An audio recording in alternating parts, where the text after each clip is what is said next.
Tensor quantity. तो scalar और tensor दोनों क्या होती हैं, बेसिकली डिफरेंट क्वांटिटीज होती हैं।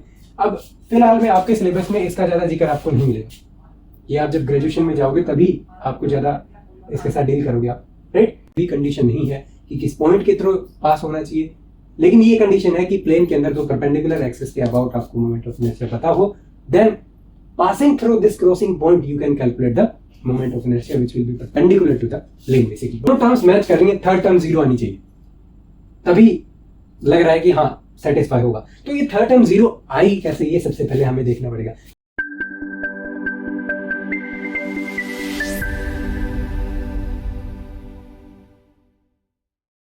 Hello everyone, welcome to the YouTube channel. This is Deepak Marwa. पिछली कुछ वीडियोस में हमने मोमेंट ऑफ इनर्शिया को काफी डिटेल में डिस्कस किया और वहां पे हमने दो इंपॉर्टेंट थ्योरम थी related to moment of inertia, उसको हमने डिस्कस किया, जो कि थी perpendicular axis theorem and parallel axis theorem. तो दोनों ही थ्योरम्स का जो ओरिजिन है वो हमें सबसे पहले समझना पड़ेगा। तो इस वीडियो में जो प्रूफ है दोनों थ्योरम्स का वो हम कवर करेंगे। तो स्टार्ट करते हैं आपका परपेंडिकुलर एक्सिस थ्योरम से। So it will be your first will be perpendicular axis। तो बेसिकली सबसे पहले इसका जो स्टेटमेंट है वो देख लेते हैं। और आपने देखा कि ये जो थ्योरम है वो प्लेनर ऑब्जेक्ट्स के लिए ही वैलिड रहती है, राइट। तो इसका स्टेटमेंट सबसे पहले हम देखते हैं कि आपके पास एक कोई प्लेनर ऑब्जेक्ट है, ओके, और यहां पे आपको क्या है, दो एक्सिसेस अलोंग द प्लेन, और you can say within the plane दो एक्सिसेस हैं। Let's say first is I x moment of inertia के साथ, दूसरी I y moment of inertia के साथ, और दोनों एक प्लेन में है, लेकिन कंडीशन क्या है, both are perpendicular to each other, okay. और एक एक्सिस हम यहाँ पे प्लेन के परपेंडिकुलर बनाते हैं passing through this crossing point, और ये जो है that's we define it to be moment of inertia I z, let's say, okay। Then theorem क्या बोलता है कि this I x plus I y will be equal to I z। Basically अगर आपको मोमेंट ऑफ इनर्शिया आता है दो perpendicular axis के अलोंग जो कि विद इन द प्लेन है, then perpendicular to the plane you can calculate the moment of inertia just by adding these two, okay. So इसका हमें सबसे पहले क्या चेक करना पड़ेगा, प्रूफ चेक करना पड़ेगा। तो यहाँ पे देखिए, सबसे पहले अगर मैं इसको एक कार्टेशियन कोऑर्डिनेट सिस्टम में अगर हम रिप्रेजेंट करें बेसिकली इस चीज़ को, तो आप कैसे करोगे। तो यहाँ पे मैं इसको रीड्रॉ करता हूँ सबसे पहले। तो यहाँ से आप, ये आपका z एक्सिस हो जाता है और ये आपका y एक्सिस और ये आपका x y and z। Let's say आपका जो ऑब्जेक्ट है वो जिस तरीके से यहाँ पे प्लेन ऑब्जेक्ट ऐसे हमने रिप्रेजेंट कर दिया, राइट। अब आपको बेसिकली मोमेंट ऑफ इनर्शिया निकालना है। तो मोमेंट ऑफ इनर्शिया की जो डेफिनेशन है वो बेसिकली होती क्या है, that you just have to do the summation और it can be integral. So let's say it is a continuous system, so this will be dm, और यहाँ पे इसका जो पोजीशन वेक्टर है ri, dm एलिमेंट का, so I am writing it to be only r, so this will be r square, something like this. तो ये आपका मोमेंट ऑफ इनर्शिया आप इजीली निकाल सकते हो। ये पोजीशन वेक्टर है dm एलिमेंट का, you just have to integrate over the dm। और आप डिस्क्रीट फॉर्म में अगर आप लिखना चाहो, then I can also write it to be in the discrete form. This will be dmi and this will be ri square, okay। तो ये basically आपका डिस्क्रीट फॉर्म में होगा। तो यहाँ पे आप क्लियरली चेक कर सकते हो कि एक इंपॉर्टेंट चीज आती है कि this moment of inertia it is a scalar और it is a vector quantity. तो आप क्लियरली यहाँ पे चेक कर पा रहे हो कि जब भी आप बात करो, लेट्स से पोजीशन वेक्टर है, इसका स्क्वायर अगर दिया हुआ तो you can write it to be x square plus y square plus z square. It means कोई भी वेक्टर है अगर उसका स्क्वायर है that will always represent the magnitude. तो this will be a, you can say magnitude only, right, और you can say it is a scalar value. Similarly, dm is nothing but the mass, so according to us this moment of inertia should be a scalar quantity, right? But problem जब आएगी, जब आप higher studies में जाओगे, जब आप graduation में जाओगे, तो वहां पे आपको देखने को मिलेगा कि ये जो आई है this is a tensor quantity. तो स्केलर और टेंसर दोनों क्या होती हैं, बेसिकली डिफरेंट क्वांटिटीज होती हैं। अब फिलहाल में आपके सिलेबस में इसका ज्यादा जिक्र आपको नहीं मिलेगा, ये आप जब ग्रेजुएशन में जाओगे तभी आपको ज्यादा इसके साथ डील करोगे आप, राइट। इस पोजीशन के अराउंड मोमेंट ऑफ इनर्शिया निकालोगे, it will come out to be a different value. So that's what the tensor quantities. तो ये भी एक इंपॉर्टेंट चीज थी जो कि यहाँ पे डिस्कस करनी जरूरी होगी, राइट. ओके, तो हमें basically moment of inertia let's say हमें निकालना है इस परपेंडिकुलर एक्सिस के अबाउट, हमें आई जेड निकालना है बेसिकली. ओके, और इस एक्सिस के अबाउट और इस एक्सिस के अबाउट जो कि दोनों परपेंडिकुलर है, उनके अबाउट हमें मोमेंट ऑफ इनर्शिया बेसिकली पता है. लेट्स से आई एक्स और आई वाई है, so I will write it to I X है, this will be I Y. Okay, तो ये एक प्लेन में है. अब हमें क्या करना पड़ता है, एक डीएम एलिमेंट लेना पड़ता है. तो सबसे पहले डीएम एलिमेंट आप ले लीजिए. तो ये आपका हो गया डीएम एलिमेंट. ओके, अब एक डीएम एलिमेंट की जो आप पता करोगे परपेंडिकुलर डिस्टेंस. ओके, तो हम बेसिकली करते क्या है कि this is your perpendicular distance from the axis basically, perpendicular square basically I am writing. Okay, तो ये आपकी परपेंडिकुलर डिस्टेंस होनी चाहिए एक्सिस से. तो अगर आप निकालना चाहते हो I X, so that will be equal to, I write it to be let's say summation of DM and the perpendicular distance from the x axis. तो देखिए ये पॉइंट है एक, इसकी डिस्टेंस कितनी होगी from the x axis. So you can check it in something like this कि आपके पास ये एक था और इसको मैं, this will be your let's say x and this will be y. So this is the point basically. So इसका यहाँ से सेंटर से distance it will be a vector.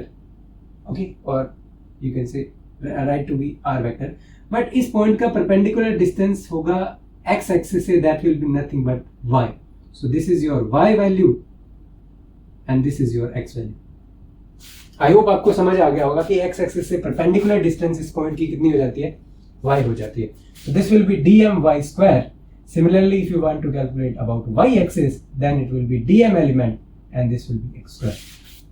Okay, तो ये दोनों वैल्यूज आपकी हो गई moment of inertia about the x axis and y axis. Because dm element आपका विद इन ए प्लेन है.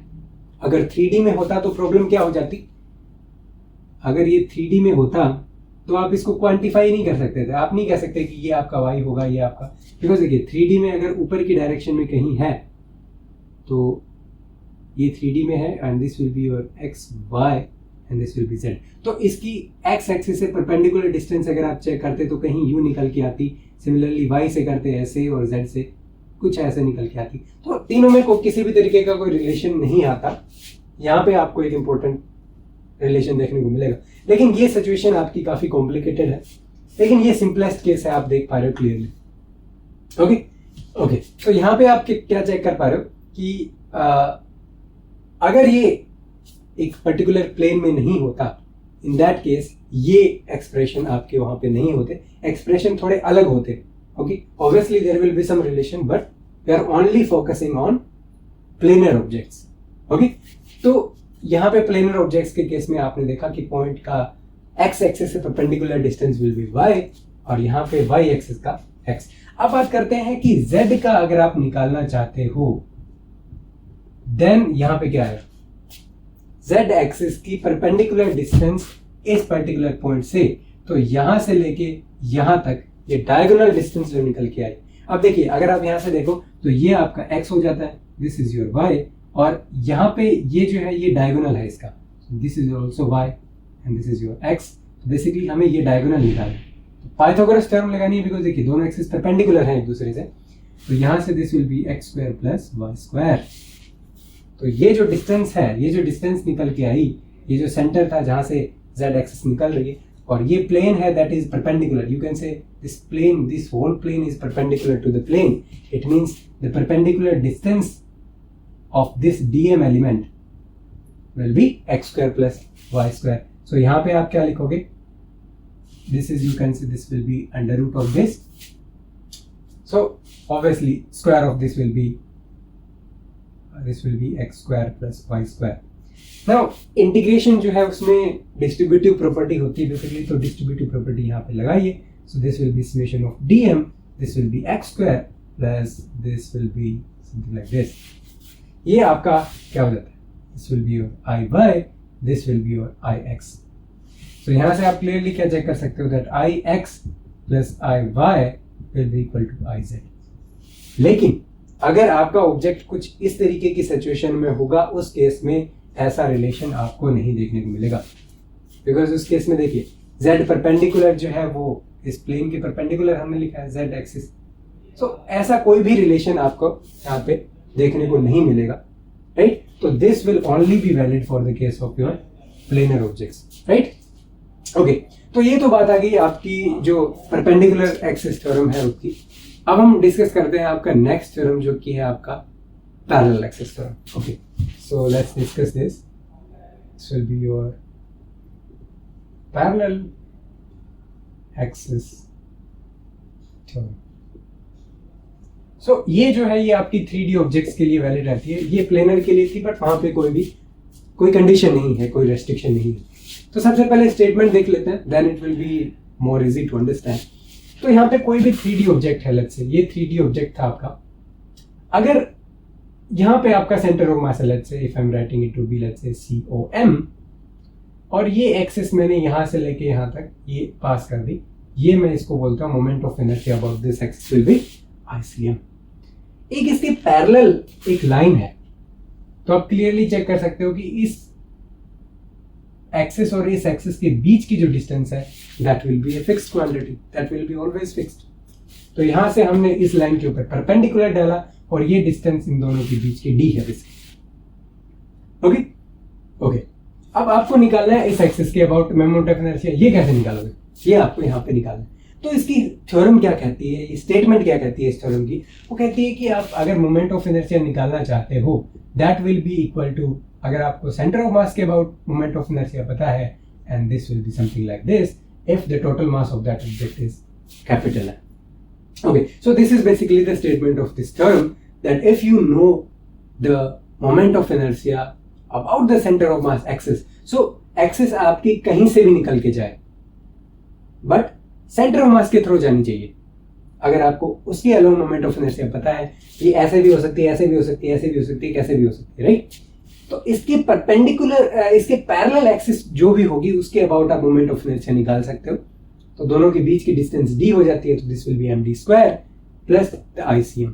और इस केस में क्या था, आपने देखा कि दो एक्सिस जो है परपेंडिकुलर है, कोई जरूरी नहीं है कि अलोंग द लेंथ ही आपकी दोनों एक्सिस होनी चाहिए। जैसे मान लीजिए ये आपका एक प्लेनर ऑब्जेक्ट था लेट्स से, राइट। तो इसमें ऐसी रेस्ट्रिक्शन नहीं है कि आपको जैसे IX ऐसे लेना है और IY ऐसे लेना है, कैसे भी ले सकते हो। जैसे मान लीजिए आपका ये था और किसी भी पॉइंट पे मान लीजिए ये पॉइंट ले लिया, कोई जरूरी नहीं है कि सेंटर ऑफ मास के थ्रू जाना चाहिए, ऐसी कोई भी कंडीशन नहीं है। इसमें सिर्फ ये है कि दो एक्सिस के अलोंग आपको पता होना चाहिए मोमेंट ऑफ इनर्शिया जो कि एक दूसरे के परपेंडिकुलर हो। तो लेट्स से एक मेरी यहाँ है और एक एक्सिस मेरी यहाँ है, राइट। तो ये मेरी I1 थी and this will B I2, बस आपको इतना पता है। तीसरा एक्सिस क्या है, इसके परपेंडिकुलर, प्लेन के परपेंडिकुलर बेसिकली, ये तो दोनों है ही हैं।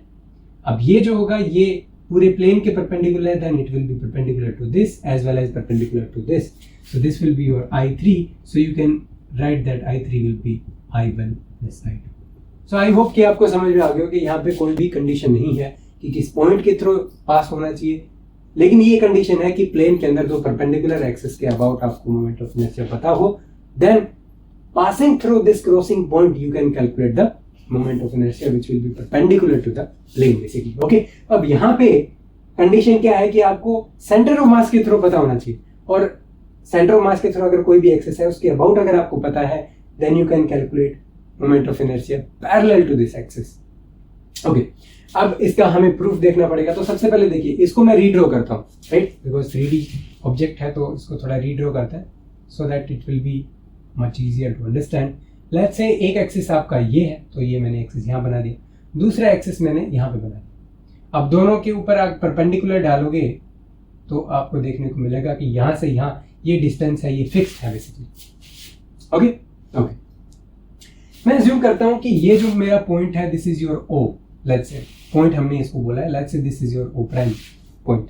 ओके, अब this is nothing but the centre of mass basically, this is your centre of mass axis, so this will be ICM let's say, and I have to calculate this. Okay, calculate कैसे करते हो, similarly ऐसे ही integration of dm ri square. तो आपको सबसे पहले dm element लेना पड़ेगा, तो मैंने यहाँ पे एक एलिमेंट लिया dm, so this is your dm element. अब देखिए इस पॉइंट से इसका कुछ पोजीशन वेक्टर होगा, तो इसका position vector let's say I am writing it to be R vector, let's say, so let's say R I vector, so this will be R I vector. Similarly यहां से भी इसका कुछ ना कुछ पोजीशन वेक्टर होगा, that will be let's say R I prime vector. Okay, अब दूसरा केस आता है कि आप दोनों के बीच की डिस्टेंस है, इसको भी आप एक वेक्टर से रिप्रेजेंट करो बिकॉज ये कांस्टेंट है, so you just write it to be as D vector. So D vector आप ऐसे भी बना सकते हो, वैसे भी बना सकते हो, दोनों में कोई फर्क नहीं पड़ेगा. तो फिलहाल के लिए हम let's say we are making it something like this. फर्क क्यों नहीं पड़ेगा वो क्लियरली हम चेक कर रहे हैं. अब यहाँ पे आप चेक कर पा रहे हो कि एक ट्रायंगल बन रहा है वेक्टर्स का, are I vector, are I prime vector, और ये आपका डी वेक्टर है. तो डी बेसिकली कांस्टेंट है, तो कोई चिंता की बात नहीं. अब यहाँ पे मैंने बोला दो तरीके के केस बन सकते हैं. ट्रायंगल देखिए कुछ ऐसे भी बन सकता था, ये एक वेक्टर हो गया, ये एक वेक्टर हो गया, और डी कुछ ऐसे हो गया. दूसरा केस बन सकता है कि ये दोनों तो ऐसे हैं लेकिन डी वेक्टर आपने उल्टा लगा दिया. तो बेसिकली मैं कहना क्या चाहता हूँ, this is your are I vector, this is your are I prime vector, this is your D vector, this is your D vector, this is are I vector, are I prime. तो basically दोनों ऐसे करके कुछ हो सकता है कि कोई यहाँ से यहाँ डी वेक्टर बनाएगा, कोई यहाँ से यहाँ डी वेक्टर बनाएगा. तो बेसिकली हमें इसके अबाउट निकालना है मोमेंट ऑफ इनर्शिया, बेसिकली वो हमें कहना था, राइट. ओके, तो सबसे पहले आप देखो आईसीएम क्या होगा. ICM will be this DM element and this will be your RI, or I'll write it to be R vector, basically R vector square basically. Okay, so vector square will be a scalar quantity, so it doesn't matter. Similarly, this R, if you're going to calculate from this, I will be equal to DM R prime vector square. So this is the basically moment of inertia. But from here you will see that we have a like three vectors joining in a triangle. So triangular rule for the vectors you can apply. तो यहाँ से आपके पास क्या निकल के आएगा, देखिए this plus this will be equal to this one. So D vector plus RI prime vector will be equal to RI vector. But यहाँ पे थोड़ा difference आ जाएगा, that D vector plus RI vector will be equal to RI prime. और दोनों में कौन सा भी चूज करो, आंसर आपका फाइनल सेम आएगा, तो कोई प्रॉब्लम की बात नहीं, राइट. अब देखिए सबसे पहले हम दोनों को ही डिस्कस कर लेते हैं यहाँ से. तो देखिए यहाँ से अगर आप I निकालोगे, that I will be equal to, this will be your DM. Now R prime square basically, so you can say RI prime, you can write it to be RI minus D and this will be square. Similarly यहाँ पे आप लिखोगे, then this will be equal to summation of DM and this will be, you can say RI vector plus में D vector. तो basically दोनों में difference ये है कि यहाँ पे नेगेटिव साइन है, वहां पे पॉजिटिव है. स्क्वायर ओपन करोगे तो यहाँ पे क्या देखने को मिलेगा, that this I will be equal to integration of DM, this will be RI vector square, so I can write it to be RI square because scalar ही होगा वो, प्लस में this will be your D square minus RI vector dot D vector and this will be 2. अब मैंने ऐसा क्यों लिखा, because देखिए स्क्वायर ओपन करोगे, you will have RI vector dot D vector and D vector dot RI vector. So basically they will convert into 2RI dot D vector. अब dot product क्यों लिखा, मैंने clearly बोला कि this is your scalar quantity.